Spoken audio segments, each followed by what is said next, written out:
This is Alicia Nunez, and this presentation is on the biological effects of radiation. So a little background on radiation. It was discovered in 1895 by Wilhelm Röntgen.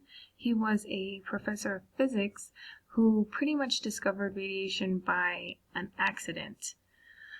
It is an ever-changing field of practice. It started with X-rays.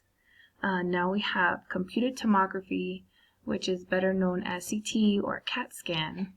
We have positron emission tomography, which is a PET scan used in cancer treatment, nuclear medicine, where the radiation is actually injected, then imaged, interventional radiology used in cardiac studies, and fluoroscopy, which is basically live X-rays. Early uses of radiation caused devastating results from the lack of knowledge.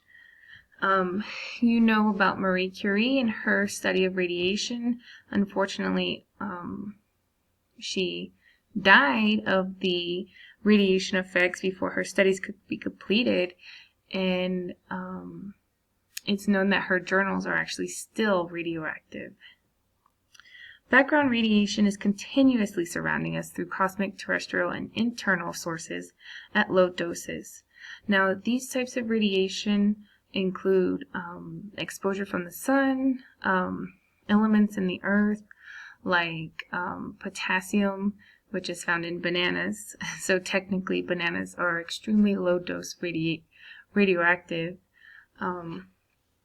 Also other items like uranium and elements like that.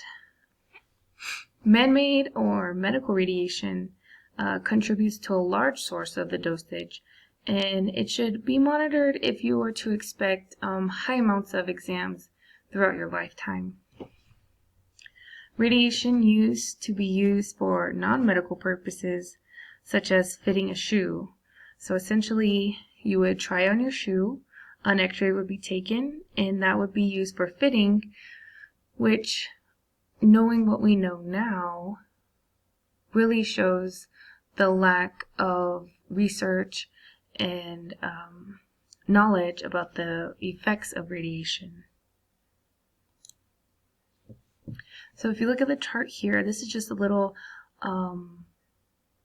pie chart showing you where the majority of your radiation exposure comes from. And a lot of it is actually background radiation, which is the radon and thoron, the space, the internal, and the terrestrial background radiation.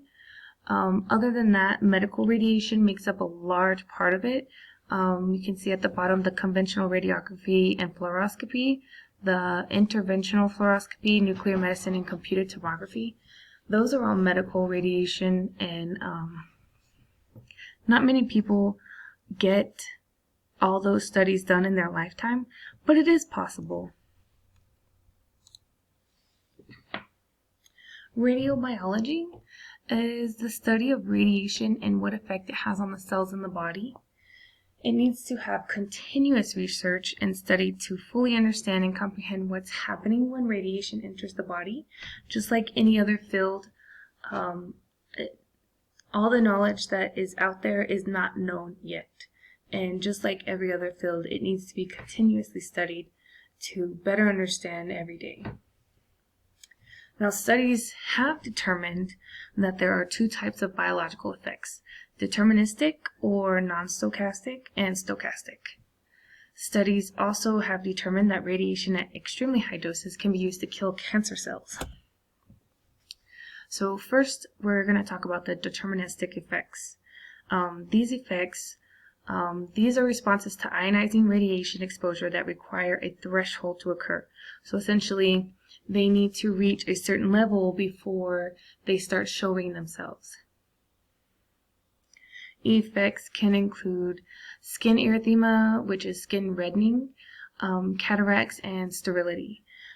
Skin erythema begins at 3 gray of radiation, which gray is a measuring unit of radiation. So just to put it in a perspective, a simple chest x-ray, which is a very common exam to be done, is a dose of 0.0001 gray.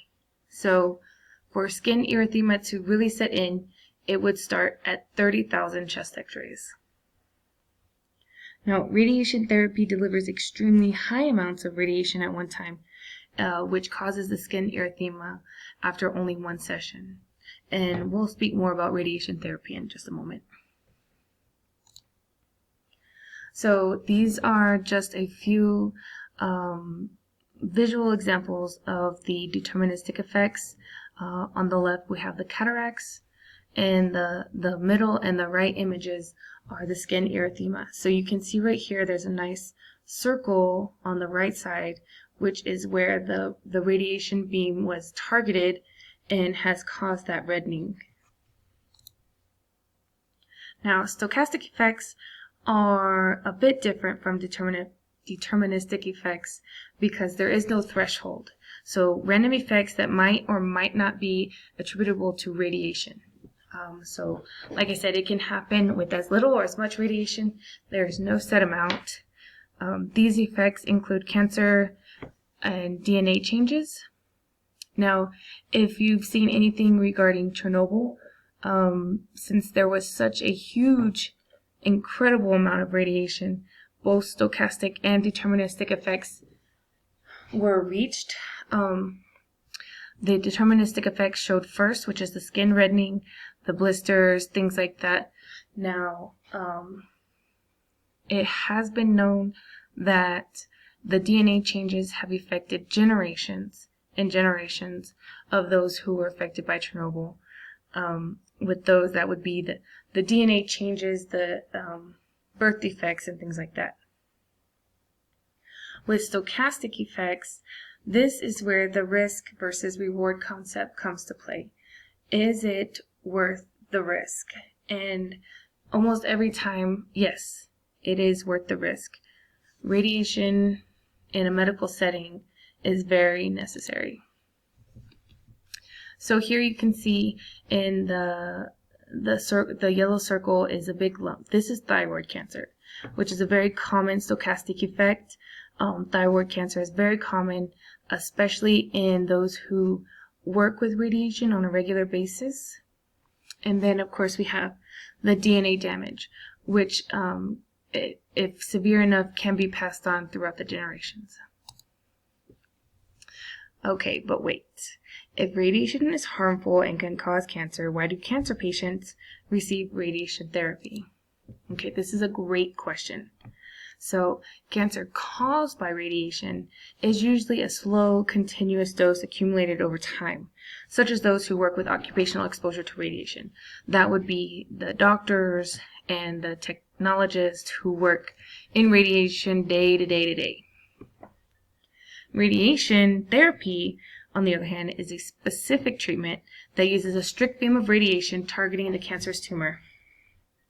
The radiation changes the way the cell functions and does not allow it to replicate, so essentially killing that cancerous tumor. So these are a few images of radiation therapy, which is a pretty fascinating field. So in the middle, it shows the tumor. This is actually the top, kind of like upside down U would be the jaw. This is a cross-sectional slice of a jaw. So the cancer appears on the right side of the jaw, and each one of the squares, if you can see my mouse, so these are all angles at which the radiation will penetrate. Instead of having one huge radiation coming just from one side, there's several small radiations coming from several different directions. So we'll go ahead and attack that tumor.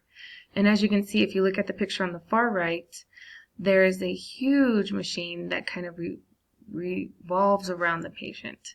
And that way those different angles can go ahead and be reached. This is a more targeted on the left, and this is where that picture of the red circle on the back would come into play. It's very targeted and limited on the scatter radiation. So, in conclusion, medical radiation is an absolute necessity. It should still be monitored if you were to expect several exams throughout your lifetime. Let's say you're in a continuous treatment where a CAT scan was needed every 3 months. You should go ahead and monitor those exams. Just keep count, and that way your medical radiation dose could be accumulated. The reward is almost always greater than the risk. It's rare that there are unnecessary exams.